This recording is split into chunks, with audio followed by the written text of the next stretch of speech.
How's it going, guys? It's Mr. Lo4f, and today I'm going to go and do another contract. This one is in the bottom set of contracts. It's called the Power of Two Suns.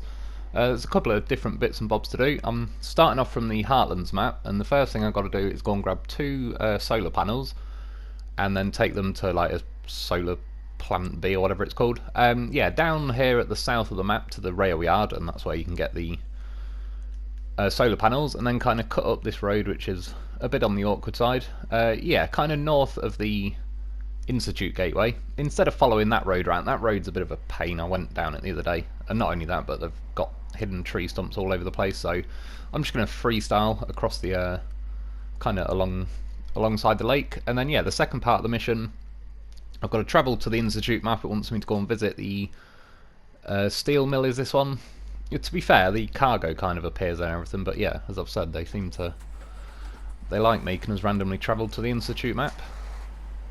And then once I get to there, there's a oversized cargo will appear that I've got to load up and then take to the same solar panel plant thing or whatever. And I come flying out of there. This thing gets a bit arse end happy. It's a pretty fun truck though. It's got a like rear steer, but I was looking earlier, like both front axles steer and the rear one steers in the opposite direction, and I think between that and a bit of the trailer weight behind you, kind of yeah, this thing gets flying around a bit.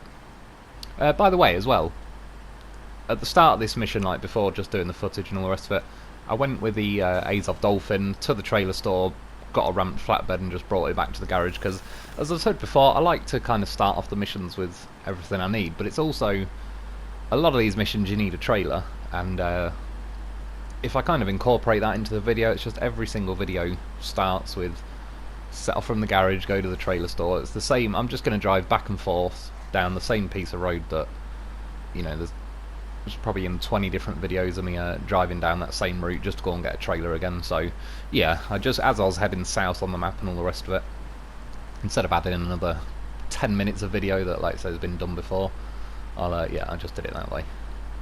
And for this one, yeah, taking out the Phoenix, which overall I quite like as a vehicle. We got it in, what phase was it? 5? The one there is Factory Grounds, and then the Antonovsky Nature Reserve or something. Overall, it's a nice truck. I like it, and it's funny going down here. One thing I've always liked about it is you stick it in high gear, and it's quite lenient on high gear. It's not always trying to kick you out. And going along this road now, kind of, it's funny because this shows you quite a good example in this video of how they seem to code different areas and how much it actually affects the vehicle, even though it's, you know, the identical vehicle, same gearbox and all the rest of it. So you can see from the garage going down here, the vehicle's like keeping a nice bit of speed. There's a few places it slowed down a tiny bit, but it still didn't kick me out of high gear or anything like that. Apologise, I think there's a little glitch going on there. Yeah, and overall, like, kept a nice pace, a good time. And then yeah, there's certain other bits in the map where you can see it just absolutely is like a completely different animal. Yeah, so when you get here, you've got to do a mission to unlock like this warehouse thing where you can actually get cargo from. Yeah, 2 solar panels. I was and ahhing. For some reason I was going to get 4 just for some spares, but then I kind of figured if I tip over and everything goes off the trailer, I'm going to go and have to get some kind of crane or something anyway, so there's no real point. And yeah, that's one thing with this vehicle, and I'd say this mission overall. I've obviously gone with the Tatra Phoenix. They do have a crane on it, but it's like this weird, bulky, medium-sized crane. And then you can't have a sideboard, which kind of kills it, especially it's kind of annoying with this crane, because you could see as a perfect example, like there's enough of a gap there to fit either the blue or the yellow crane, I suppose, as this is like a Russian truck, or I don't know if Tatra is. I think Tatra might be like Czechoslovakian or something. But it's not a USA truck, so it'd have the blue crane, which is horrifically weak, but I suppose at least a crane would be better than none at all. So yeah, it's not too bad for this part of the mission, because when I went to the rail yard, obviously you can just do like automatic loading and stick it on the trailer. But yeah, if I tip, I'm kind of screwed. Well, I have got a goddamn horse on me, colour-coded horse as well. But for the second part of the mission, the oversized cargo, once you get to the steel mill and you sort of just have to drive into a blue box to sort of search the area just to say that you've got there, and then the oversized cargo will appear, so you theoretically need a crane to do that part of it. I found another way around it, but yeah, we'll get to that in a little bit. Can you see the difference though? Now I've left that rail yard, this road is just completely different, and I certainly don't believe it's just the weight of the two solar panels. And to be fair, I'm still in high gear, and it was pulling for the most part. I think at one point it starts flicking mud up all like the side of the wheels, so I put it down into auto, because at that point it's nice that it's let me still have the option for high gear, but yeah, you're probably best off just going into auto then. Now it frees up a little bit, but I am also just cutting along like the sides of the road and not bothering sticking to the actual road. But yeah, and there's other bits in this video as well where it just kind of shows you how, yeah, just they've been coded differently to where it doesn't really seem to matter that much which truck you have. There's just a general overall kind of like instruction to just slow you down X amount. Like the road from yeah, the garage to that rail yard, even in boggy sections like this, I was driving along the same sort of road and all the rest of it. It was, again, slowing down a tiny bit, but it was actually keeping its pace in high gear, whereas this road is a little bit kind of, it wants you to kind of stall really. A lot of other trucks would stall on this road. It only just so happens this is one of the better trucks in the game. The Voron Grad for me was like the original that was really lenient with high gear, but I'd certainly say this has got to be top 3 vehicles or something that's pretty lenient on that. And yeah, like I say, it's just always had a nice pace to it. It's got some, it's a little bit limited on the add-ons, especially the fact that the crane, yeah, you can't fit a crane and a sideboard on. But it's got a snorkel that goes to the roof. It sits quite nice and tall. You can change the front bumper to something that's just a lot more kind of off-road enabled. It's not going to keep catching the bumper every 2 seconds. The only thing I probably would change about this truck if I could is putting slightly bigger tyres on it, because the tyres aren't bunched up to the point where if you go too much bigger they're going to start bumping into each other. But for whatever reason they just yeah, they could have added bigger tyres. And at this point I'm not going to stay in the nighttime driving for too long, but it honestly drives me mad how quickly the sun starts to set on this mission. Or sorry, not on this mission, on this phase. So for a little while I was like, sod it, I'll actually do a bit of nighttime driving. Which at least the lights, they're pretty decent these days. When I just turned them off a minute ago, it was funny for the I got lucky on finding the headlights, which that ended up being, I believe, my first SnowRunner video. But yeah, for the first day or so I think most of us were driving around with just the lights off, but because they stay on like side lights or something, you can see about a foot or two in front of you. I remember thinking for a little while, like, god damn, it doesn't look as, I don't know, like when you had older vehicles you sort of thought, is it just the crappy old lights on the vehicles? But yeah, and then again I just got lucky. I think I did L1 and press circle instead of square or something, and yeah, my headlights come on. I was like, well, god damn, that's perfect to make a video on that. It's funny as well, because every now and then I still get comments on it. Like, well, yeah, nearly getting on 3 years later. So whether, I doubt those people have been playing the game like since the day it came out, but yeah, they never really explained it in the game, so I think a lot of people have probably spent a good week or so driving around, maybe more in some cases. This section, I always don't like driving across this section. For the most part, I usually drive across it the other way. But yeah, this time I've had to go this way. That bit of wood there, for some reason the game just wants your axles to get stuck on that. The Zix and Lo4f I used the other day as well to rescue the Azov when I was doing, I can't remember the mission where I took the step pipe. That was just parked over there to the right. That's where I originally got that one from. And that river crossing I've just done is always a little bit awkward. But then now, again, you can see the sort of night and day difference with the whatever they do with the coding.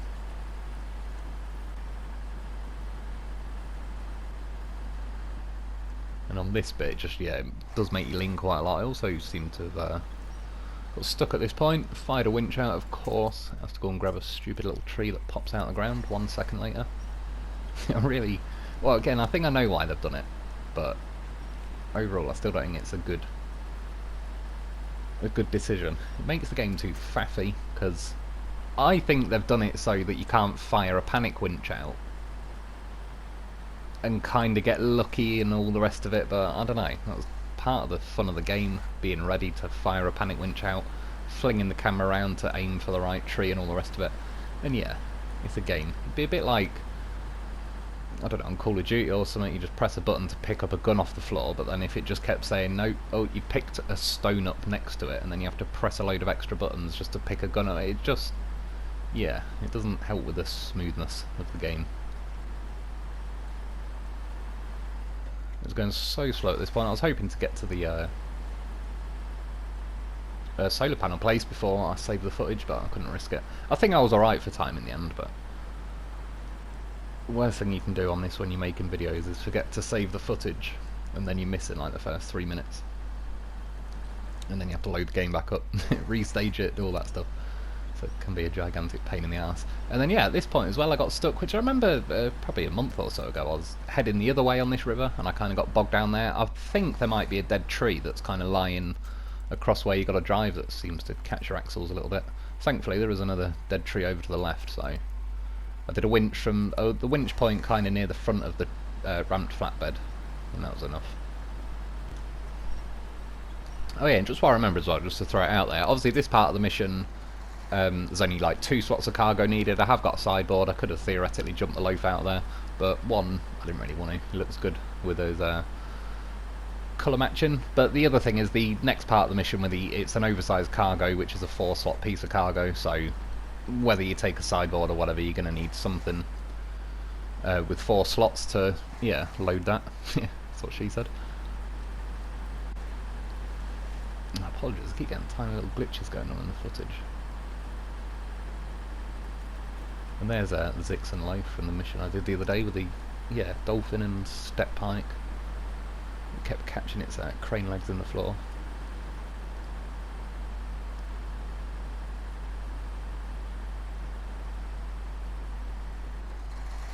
So when you look on the map, I could veer off left now, but I've never been that way before, and I didn't want to risk tipping this trailer because I've got no crane. That anti-terrorist barricade absolutely deleted me, and then a stick started floating in the air, gone. Must be a stick up. Yeah, alien. Abducted by aliens. Yeah, that anti-terrorist barricade thing absolutely smashed the crap out of my vehicle then.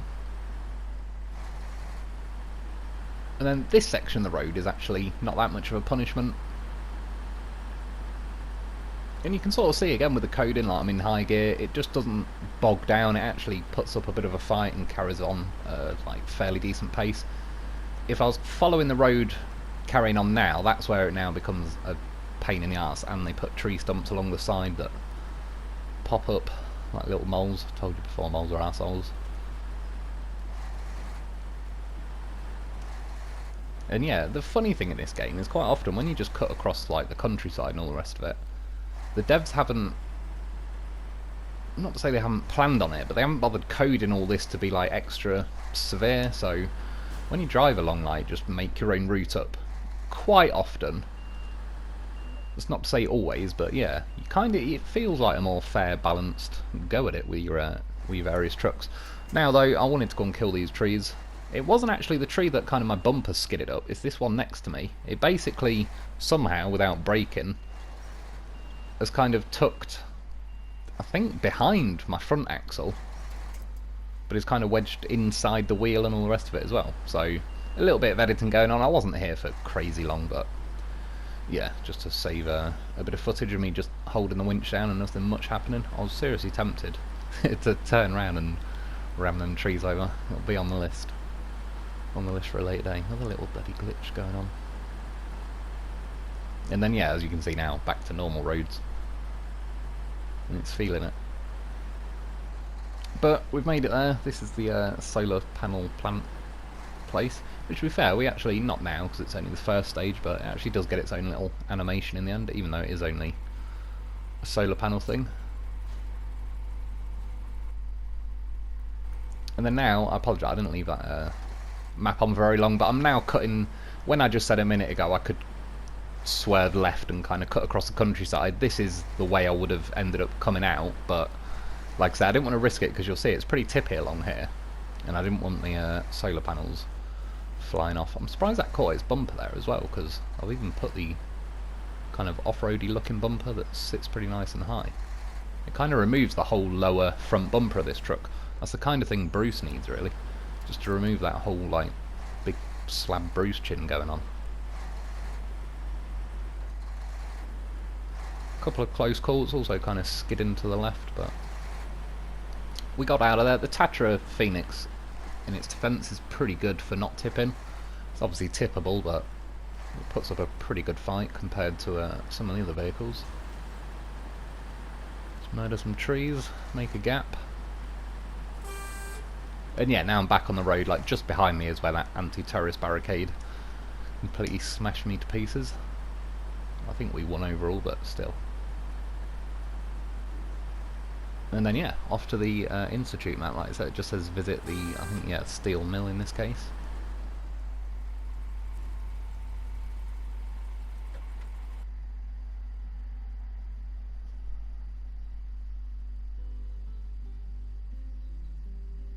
And thankfully, once you're on this map, you don't really have to go that far.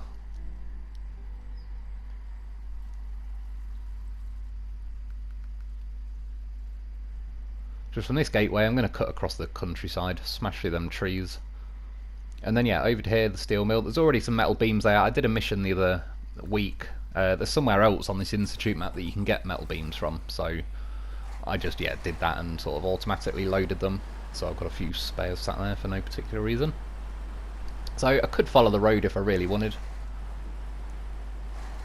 But I'm going to cut across the countryside. Although, yeah, this thing, again, the steering went a little bit more than I thought. So I've kind of done a little bit of a weird wiggly route as I get on the grass here. I probably just should have stayed on the road for another truck length. My advice, if you do cut across here, you'll see just to the left of me, there's a field.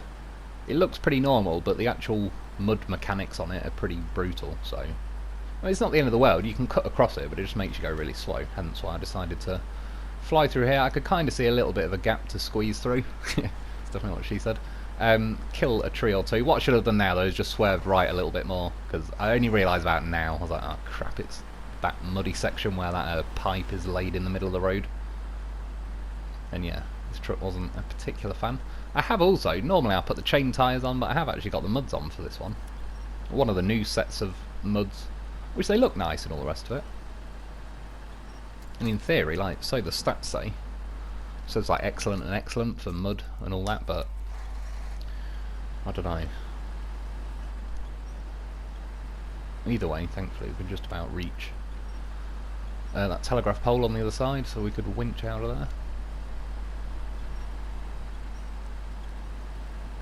I only just noticed now as well, this thing's pretty good for fuel. Is it like 345 litres of fuel or something? I didn't think it really burns it that quick either, unless I've kind of done more mission than I thought. But yeah, fuel's getting a little bit low. Seen the fuel tank's kind of highlighted in red there. See again with the drifting. It is quite fun, but every now and then it gets a little bit eager.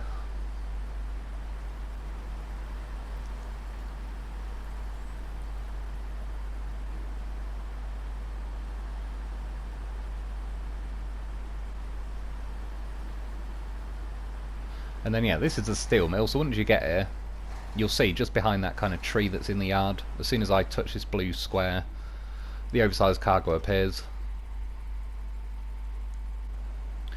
I was just working out, I already had a feeling like I was going to do what I'm going to do, as I already kind of figured that I'd need a crane. Worst case, there is other vehicles I've previously abandoned on this map that I could have gone and got them and brought them with a crane. But my plan instead, I wanted to line the trailer up kind of alongside the cargo. Sneaky horn there, scared the shit out, whatever that crap is. Yeah, you can see the hitbox on this big tank thing. It's certainly not what the actual tank size is. Yeah, gently park my truck here, jump the loaf out, and it used to work quite nicely. Like I was going to drive up against the cargo and push the cargo onto the trailer. See with the goddamn horse. He fell out to the side, but then he just jiggled his way back so he could start the engine there. Although I'm convinced at this point they've slightly adjusted when the Lo4f can start its engine. It used to, well, back in the day, I managed to make it start when I was on my roof at least twice. But yeah, even like lying on its side, it used to start. It still does now, but sometimes it takes a little longer for it to sync. I reckon they've adjusted it a degree or two. You can see there, when I was reversing into it, the cargo kept tipping over, which was normal, and then for some reason now it just completely stopped, and instead of the cargo tipping up, my Lo4f was just pushing like the cargo and the trailer along. So I've always got options though. Plan B, C, D, E, L, O, 4F.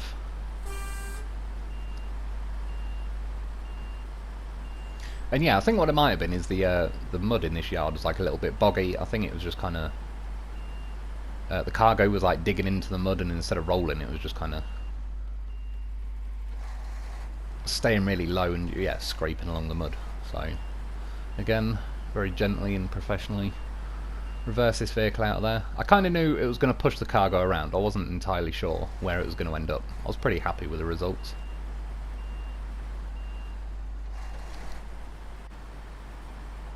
That was mostly little glitches there.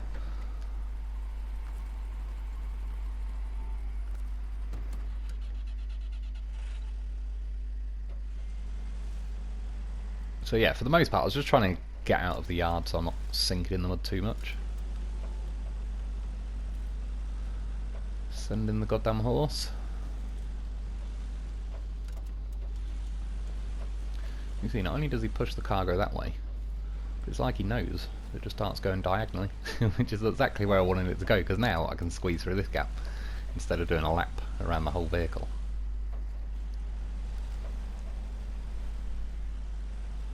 And that's more what I wanted to happen. Although this as well, since they've killed the winches, it's not. I think it went alright the first time, like pretty quick, but yeah, the winches just aren't what they used to be, which is a shame. But get the Lo4f on top, keep winching, it should start levering the cargo up. Put your handbrake on so the Lo4f doesn't just roll off the back. It's like its back wheels will sort of lock onto the cargo and keep it rotating. And I can't remember if this was the clip or not. One of them, yeah. I put it, I think I went in reverse there. I was supposed to go forwards, and so I completely like bullsed that one up myself, really.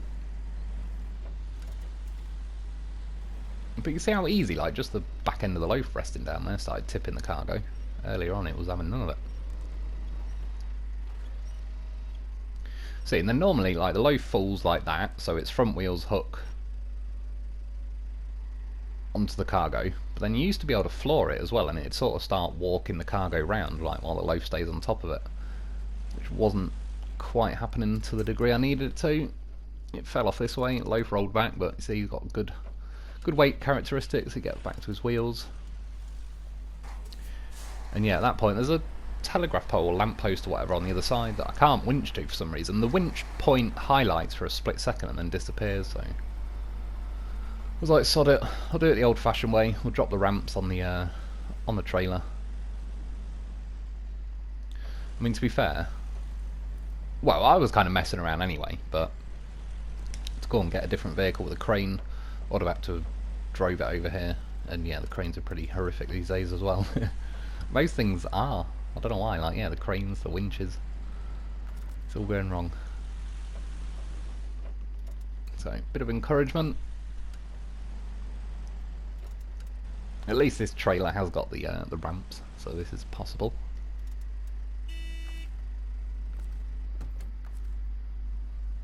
Of course, the next thing the game is stricter on these days, impossible to pack cargo. It's like, well, I disagree. Me and my Lo4f vehemently disagree on that one. And in the end, I didn't even have to do much. Just drive the Lo4f along the side here, like nudge the cargo around a little bit more. I tried just out of curiosity to lift the ramps on the trailer to see if it'd like just bump the cargo forward. As soon as it touched the cargo, it didn't even do anything. But thankfully, then I clicked pack cargo and we're on. Lift them ramps back up. Now at this point, I could have just left, but for my own personal stubbornness, I wanted to get the loaf back in the sideboard, and this sideboard's a little bit more awkward to get into, just because it's like a custom sideboard, but yeah, loaf training. I've learned how to get him back on there before. I actually got him on, went kind of over the other side, which in the scheme of things worked out better. Stuck a winch from the middle right hand side of the loaf to that tree, and look at him go. He's in.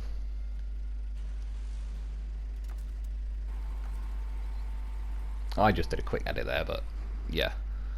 Got him packed, got some fuel transferred. Now I've got to head back to the Heartlands Gateway.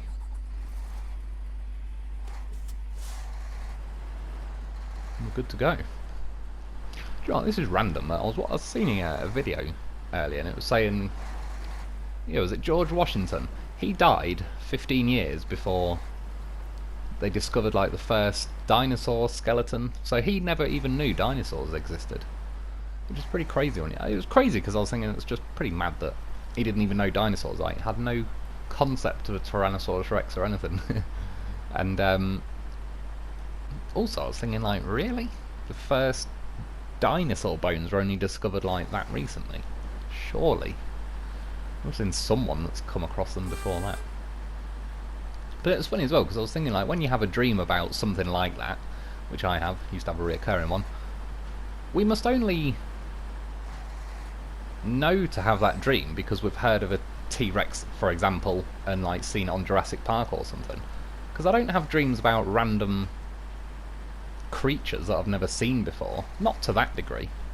And yeah, it just makes me think, like, when you hear about a lot of stuff, your brain kind of interprets it in various ways. But yeah, it's just funny to think about that he never even knew what a Stegosaurus was, a T-Rex, a Velociraptor. They don't call it this anymore, but Brontosaurus. I used to call it that when I was a kid. Now that's not the name. A Brachiosaurus or something. Brontosaurus sounded a lot better. I'm sure that was from like Flintstones. Wasn't Flintstone's pet Dino? Wasn't he like a baby Brontosaurus or something? Keep changing these things in history. Like saying Pluto isn't a planet. It's a goddamn outrage. I would consider not marrying somebody if she didn't agree that Pluto was a planet. Who gets to decide to downgrade Pluto? Like, once it's in the Planet Club, should be allowed to stay. Anyway, bit of rambling going on. Yeah, just got to go north again to the solar panel plant thing. And again, I could cut across to the left, but I actually wanted to see, because you've got like this lake in the middle, and it's got two islands, so I kind of figured it should at least be shallow enough from island to island.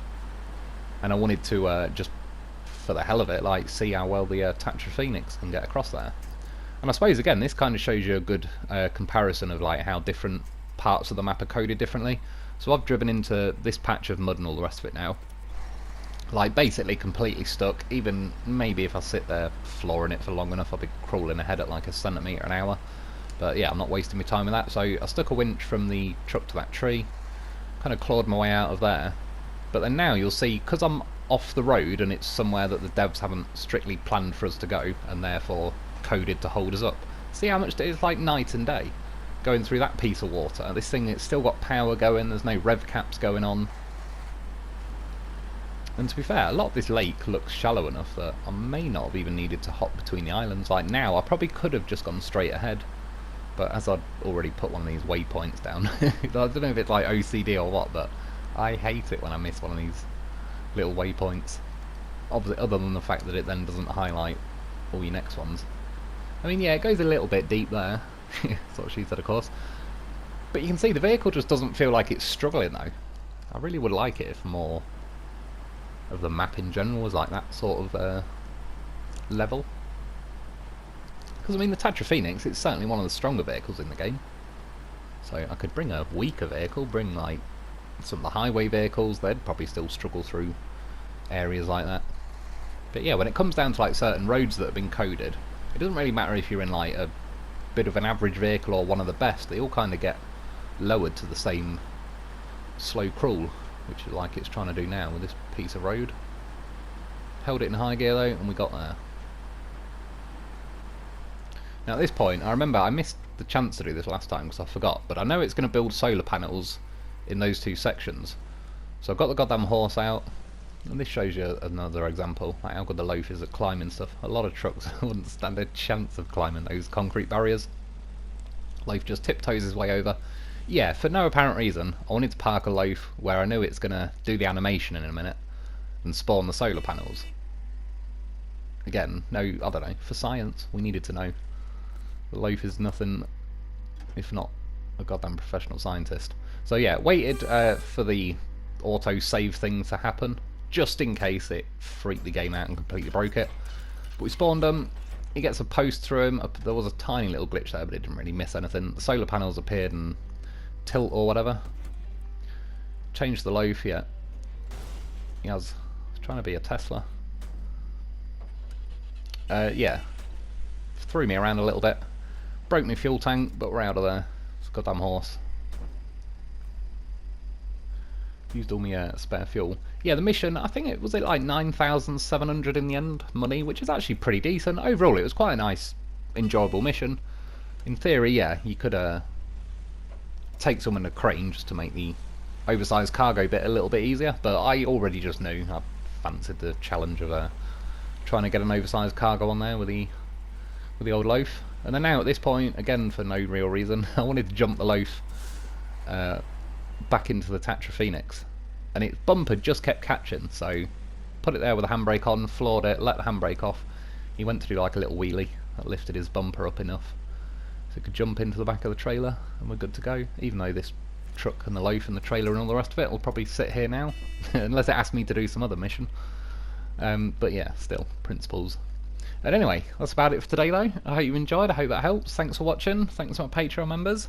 Get yourself a loaf because he saved me bacon once again, and I'll be back soon.